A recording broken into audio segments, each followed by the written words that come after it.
Hotel মালিকের বউ প্রশ্ন করল, ভাবি, আমরা এখনই রওনা করব ইনশাল্লাহ। সর্বশেষ এটাই আমাদের দুজনের সিদ্ধান্ত। অবনী, আপু তুমি কি বলো? সে যেটা বলেছে তা তো করতেই হবে। ছল ছল চোখে উত্তর দিল অবনী। অবনী, আপু তুমি কি বলো?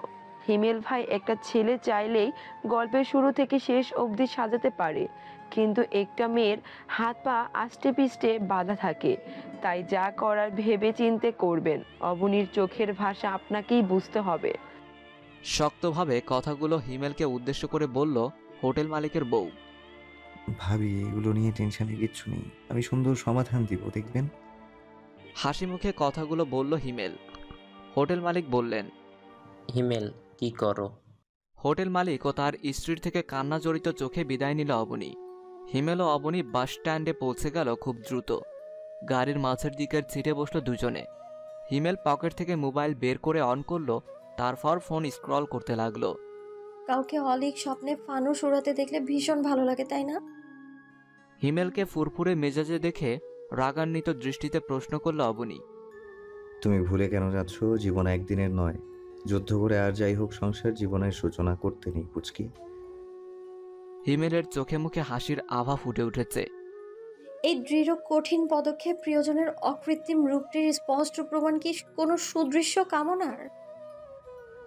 একঘেয়েমিতে নিমজ্জিত রোগীকে দ্রুত ডাক্তার দেখাতে নিয়ে যাওয়াটা কিন্তু সুদৃশ্য কামনার সঙ্গে সম্পৃক্ত। উফ, তুমি কোনোদিনও শুধরাবে না, অসহ্য মানুষ একটা, রংধনুর মতো। কোষে হিমেলের হাঁটুতে একটা থাপ্পড় মারল অবনী। তুমি কিন্তু এখনই আমাকে অসহ্য ভাবতে শুরু করেছো তাহলে? আমার মাথা? এগুলো তো বিদ্যুৎ সংযোগের মতো উপলব্ধি করতে পারো, তড়িৎ গতিতে, কাজের সময় কাজই, আর কাজ ফুরালেই পাজি না। আচ্ছা, তুমি গান গাইতে পারো না? হিমেল মনে মনে ভীষণভাবে চাইছে অবনীকে স্বাভাবিকভাবে পৌঁছে দিতে। না, ছন্দ হারিয়ে গেছে, আর সুরকে খুঁজেই পাওয়া যাচ্ছে না। ঠিক তোমার মতো, তাই না? এ কথা বলতেই হিমেল অবনী দুজনে হেসে উঠল। অবনীর মুখে এমন হাসি হিমেল আগে কখনো দেখেনি, তাই সে মুগ্ধ হয়ে অবনীর মায়াভরা মুখের দিকে তাকিয়ে আছে। অবনী, তুমি কি জানো তোমার এই হাসিটা কিসের প্রতিচ্ছবি? না তো, কিসের শুনি? আকাশে ঘন কালো মেঘ কেটে সূর্য উঠতে দেখেছো কখনো? ঠিক তেমন। এই পুচকি, তোমার সাথে কান্না একদমই যায় না, তুমি হাসি খুশি থাকবে, ঠিক আছে? হ্যাঁ লম্বু, তুমি আমার জন্য শুধু হাসি কিনে আনবে, ঠিক আছে? আচ্ছা, আমি তোমার জন্য এক আকাশ সমান হাসি কিনে আনবো। মনে থাকবে তো, না? হিমেলের হাত শক্ত করে ধরে চোখের দিকে তাকিয়ে প্রশ্ন করল অবনী। একদম, মনে সবটা সঞ্চয় করছি। হিমেল অবনীর চোখে চোখ রেখে স্থলিত স্বরে উত্তর করল। হিমেল অবনী দুজনের দুদিকে হাজারো বাধা বিপত্তির কথা ভুলে খুনসুটি করতে করতে হিমেলের কাঁধে মাথা রেখে ঘুমিয়ে পড়ল অবনী। হিমেলও ক্লান্ত চোখে বিশ্রাম দিল।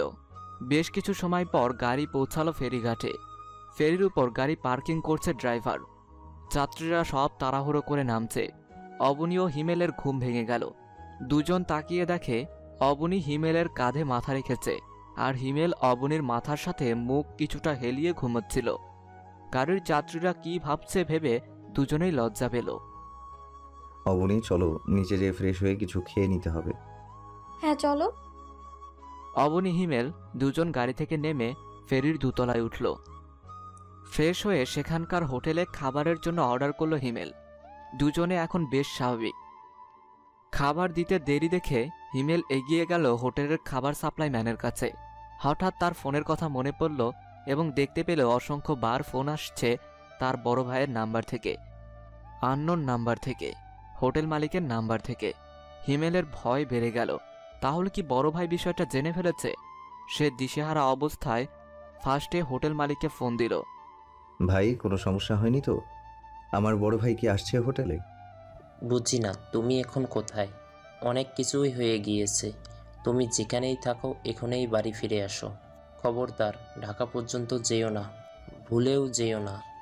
থানা থেকে ফোন দিয়েছিল তোমার নামে গুম কেস করেছে নাকি ওই মেয়ের বাবা মা দাদা।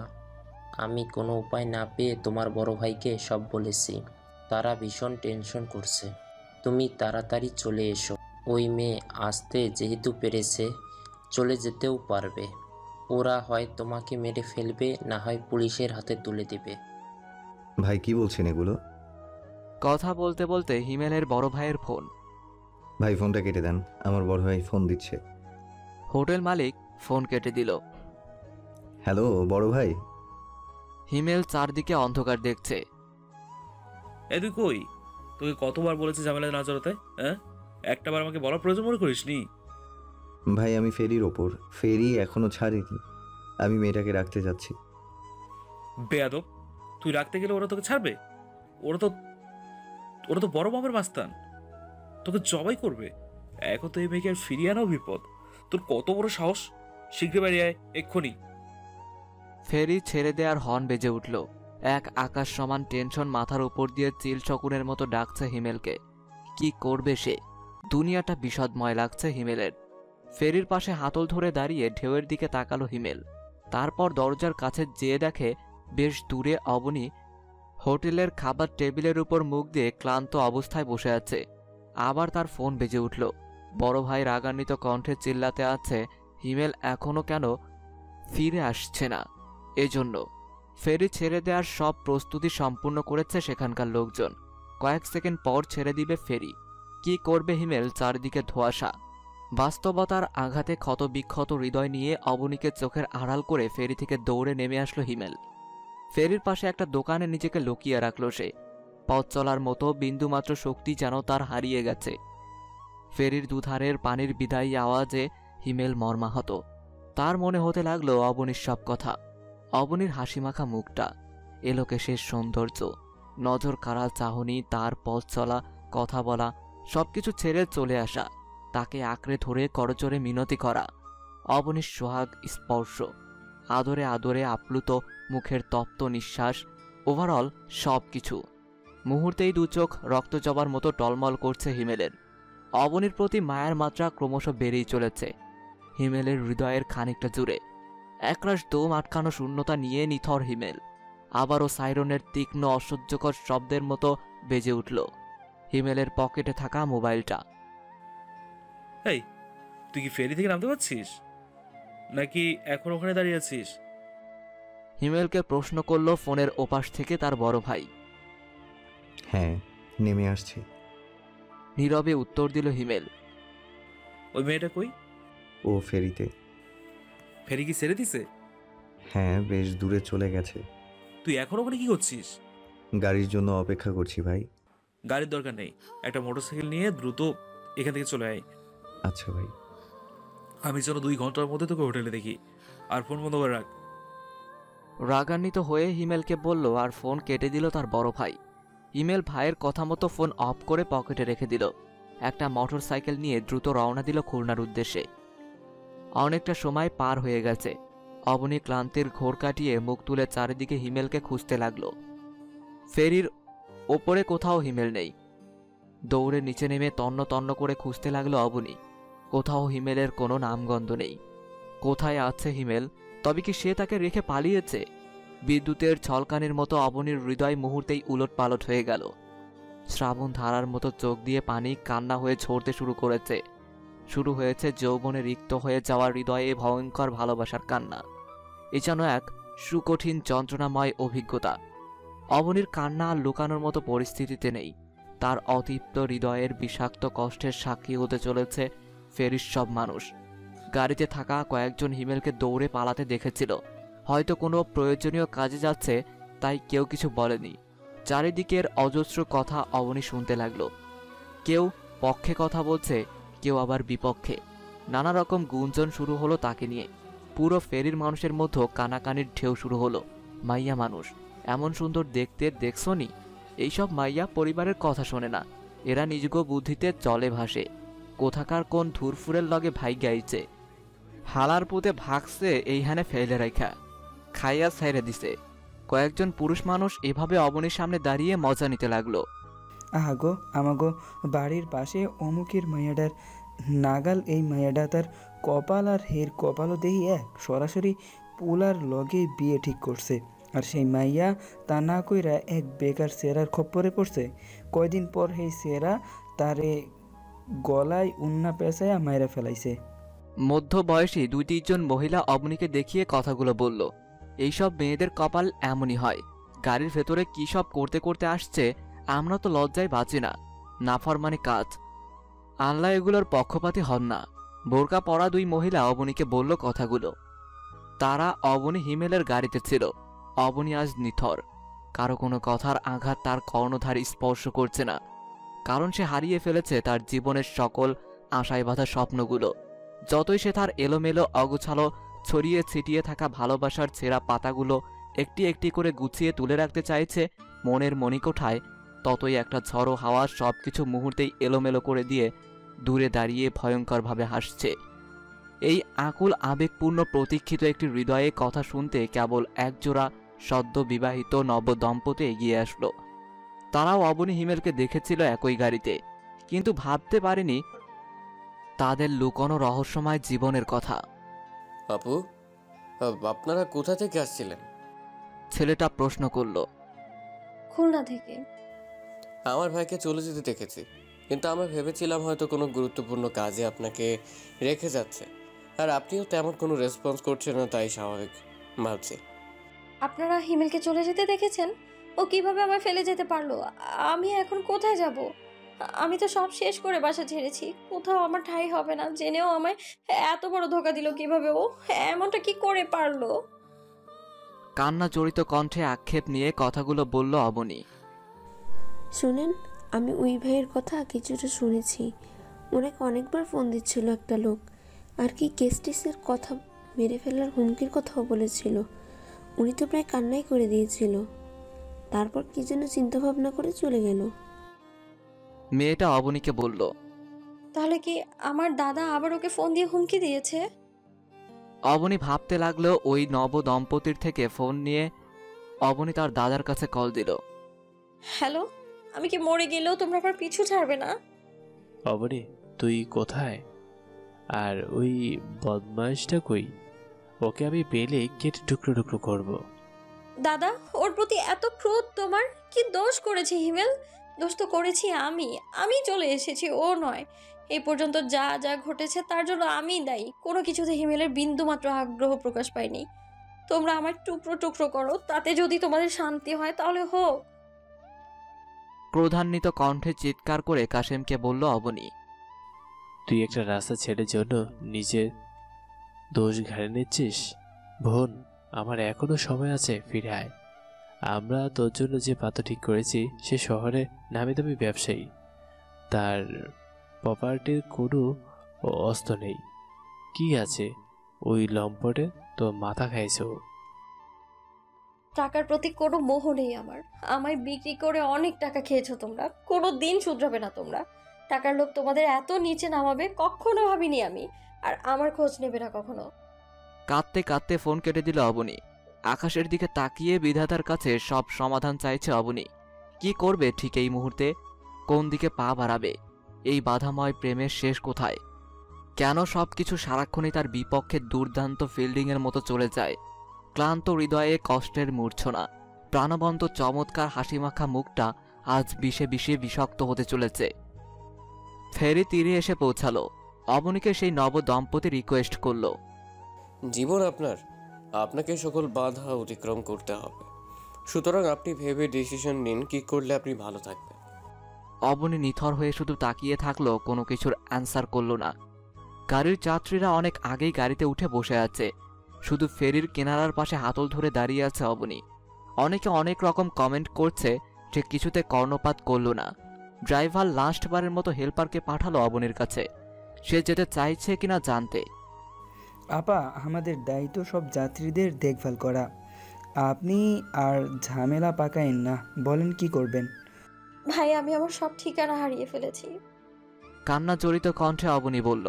হেল্পার বলল, আল্লাহ আপনার সহায়তা করুন, আমরা তাইলে যাই। হ্যাঁ। ফেরি থেকে নেমে পাড়ে দাঁড়িয়ে আছে অবনী। হঠাৎ দেখলো নতুন করে অন্য একটা ফেরি রেডি হচ্ছে। তার মধ্যে কয়েকটা গাড়ির কাছে লেখা ঢাকা টু খুলনা। অবনীর হৃদয়টা আবারও কেঁদে উঠল। সে এমন একটা গাড়ির কাছে এগিয়ে গেল। ভাই, আমি খুলনা যাব, একটা সিট হবে প্লিজ, একটা সিটের ব্যবস্থা করে দিন, আমার খুব বিপদ। আছে, খুলনা কোথায় যাবেন?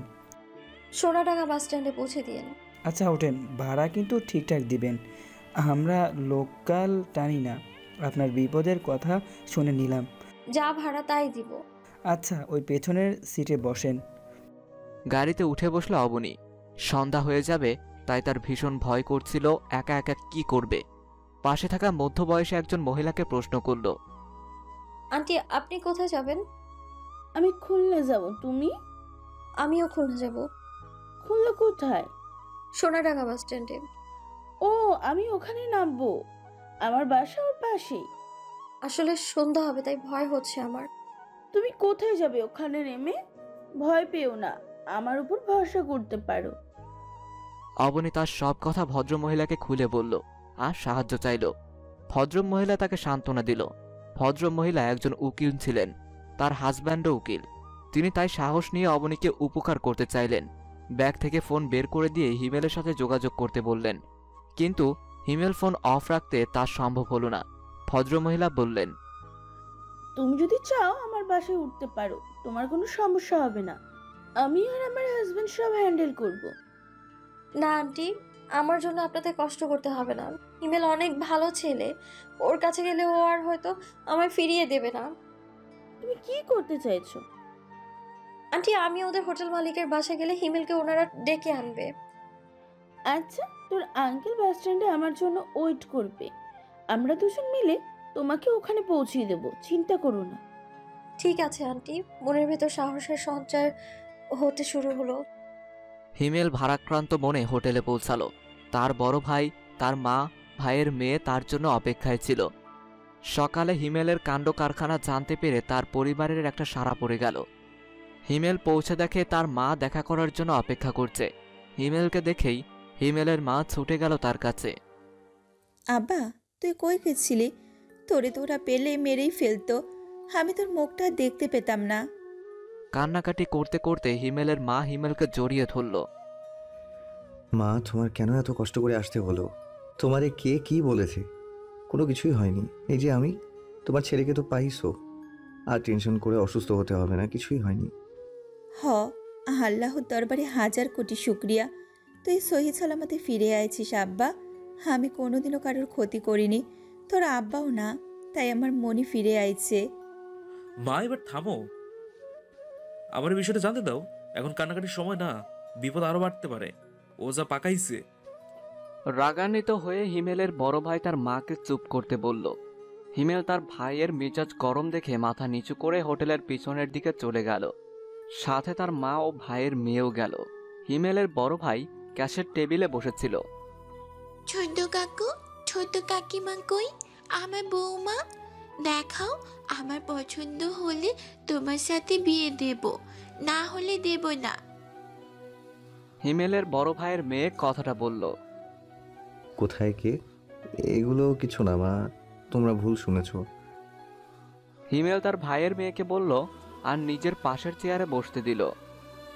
হিমেল, তুই মেয়েটাকে রাখতে যাওয়ার আগে আমাকে কেন জানালি না? তোর মনে এত স্বাধীন বুদ্ধি আসছে কিভাবে? এ কথা বলতে বলতে হিমেলের বড় ভাই সেখানে আসলো।